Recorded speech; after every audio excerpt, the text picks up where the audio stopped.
पहले तो पूरे देश के लिए मैं मंगल कामना करता हूँ कि पूरे देश में उत्सव चल रहा है। वह उत्सव है आचार का, विचार का, व्यवहार का, और देश कैसे आगे बढ़े, देश कैसे डेवलपमेंट के पथ पर आगे की ओर अग्रसर हो, जिसके नाते हर व्यक्ति को 5 साल में वोट देने का ये अवसर मिलता है। अभी तक तो 5 वर्षों तक नेताओं का काम ठीक ठाक चले और नेता की नेतागिरी खूब चमके, लेकिन उसके लिए उसकी ईंधन जनता है, उसकी शक्ति जनता है। इसके नाते वोट के इस महापर्व के पावन अवसर पर मैं सभी आम जनमानस को बधाई देता हूँ, सभी के लिए मंगल कामना करता हूँ। आने का उद्देश्य सिर्फ एक ही है, वह उद्देश्य है कि भारत विश्व पटल पर कैसे स्थापित हो, भारत में चिकित्सा, शिक्षा, रोजी रोजगार के साथ साथ सनातन संस्कृति, हिंदुत्व की रक्षा कैसे हो सके।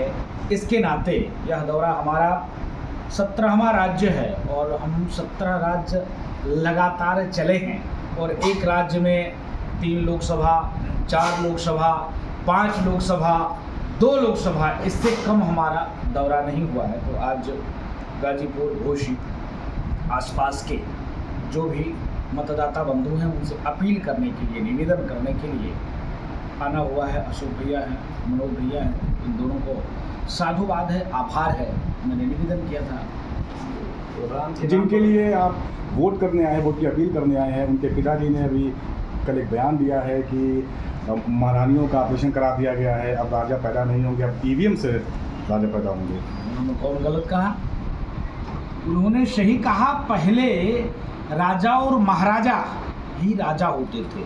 अब का राजा कौन है? जनता जनार्दन, अब कोई राजा नहीं। अब माध्यम क्या है? EVM machine. अगर आप ईवीएम मशीन में जिसका बटन दबा दोगे वही राजा होगा। इसके नाते साफ साफ है। इसके नाते मैं निवेदन करूंगा, अपील करूंगा, हर व्यक्ति अपना मताधिकार का प्रयोग करिए और इसके साथ साथ ध्यान देकर कालनेमियों के चक्कर में नहीं पड़ने की जरूरत है। गिरगिट जैसे रंग बदलने वाले के लोग चक्कर में नहीं पड़ना है, उनके चक्कर में पड़ना है तो राष्ट्रवाद को विश्व पटल पर स्थापित करता हो, जो चिकित्सा, शिक्षा, रोजी रोजगार की बात करता हो, जो एक कौम, एक मजहब, एक संप्रदाय की बात करने वाले के ऊपर ध्यान नहीं देना है, जो सर्वे भवन्तु सुखिनः सर्वे सन्तु निरामय की बात करता हो, जो कहता यह हो कि सबका साथ, सबका विकास, सबका विश्वास और सबका प्रयास के साथ जो काम करता हो।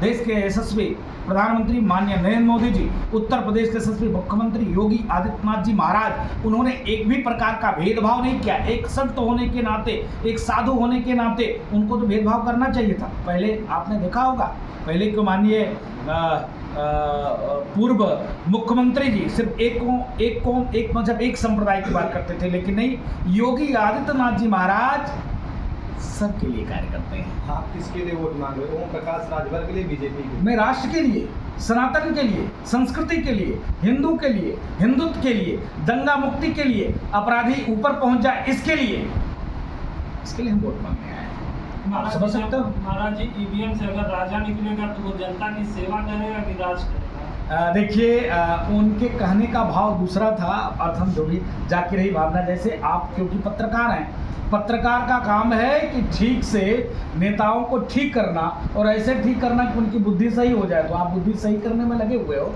उनसे सेवक निकलेगा और सेवा करेगा। तो फिर ईवीएम से राजा कैसे निकलेगा? अब वही कहने का भाव यही है। पहले वो राजा हुआ करते थे, अब जब जनता राजा है, जनता जिसको मतदान कर देगी, जिसको वोट दे देगा वही राजा है। वही जो चाहेगा वो होगा। 5 साल होता ही, आप देखते हो 5 साल की स्थिति परिस्थिति क्या होती है, उसके बीच में कोई किसी को नहीं हटा सकता है। किसी का दम हो योगी आपको ये नहीं लग रहा है कि इस प्रकार की जो बयानबाजी हो रही है, इस प्रकार का जो बयान दे रहे हैं ओम प्रकाश राजभर, कहीं आपको नुकसान नहीं हो जाएगा? नहीं, कोई नुकसान नहीं है। नुकसान ये नहीं है कि ओम प्रकाश राजभर अपने लिए वोट नहीं मांग रहे हैं। छत्री बड़े नाराज हैं। नहीं, मैं निवेदन करना चाहता हूँ, सनातन की रक्षा के लिए 3 व्यक्ति जिम्मेदार। कौन? मेरे जैसे दाढ़ा बढ़ा के बाबा, बाबू साहब, पंडित, तीनों व्यक्ति आपके पास बैठा हुआ है, इसलिए बैठा हुआ है हमारा दायित्व है सनातन की रक्षा कैसे हो, सुरक्षा कैसे हो, और उसके साथ साथ किसी को तकलीफ ना हो। राम राज्य की परिकल्पना, राम राज्य में एक कुत्ते के भी विचार को सुना गया कि नहीं महात्मा आपने उस कुत्ते को क्यों मारा, किसने अधिकार दिया था उस कुत्ते को मारने के लिए, और न्याय किसने किया? भगवान राम ने कहा कि ठीक है कुत्ता जो बोलेगा वही आपके लिए दंड होगा, कुत्ते ने न्याय किया। नहीं, कुत्ते की बात कही आपने, तो आपको ये बात समझानी चाहिए ना उनको कि इस तरह का वक्तव्य न दें। आपको समझाना चाहिए इस बात को। मैं सनातन की बात करता, संस्कृति की बात करता, हिंदू की बात करता, हिंदुत्व की वार्ता करता। मैं पूछना चाहता हूँ आपसे, किसी ने कहा रामचरितमानस नफरती ग्रंथ है, इसको फाड़ना चाहिए, जलाना चाहिए, प्रतिबंध करना चाहिए, उसको किसी ने समझाया क्या?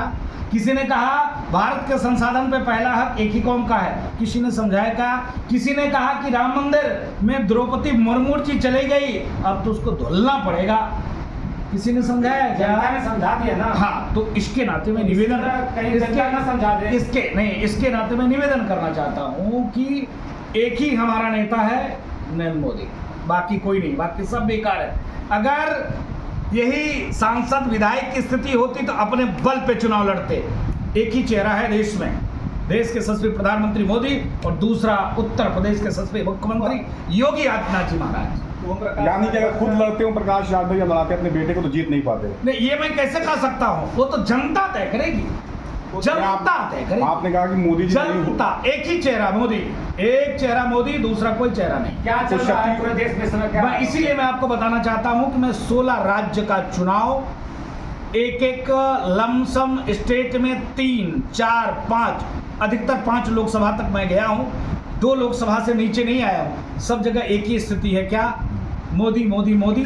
और दूसरे तरफ घमंडिया गठबंधन के लोग ये कहते हैं क्या, मोदी मोदी हटाओ, मोदी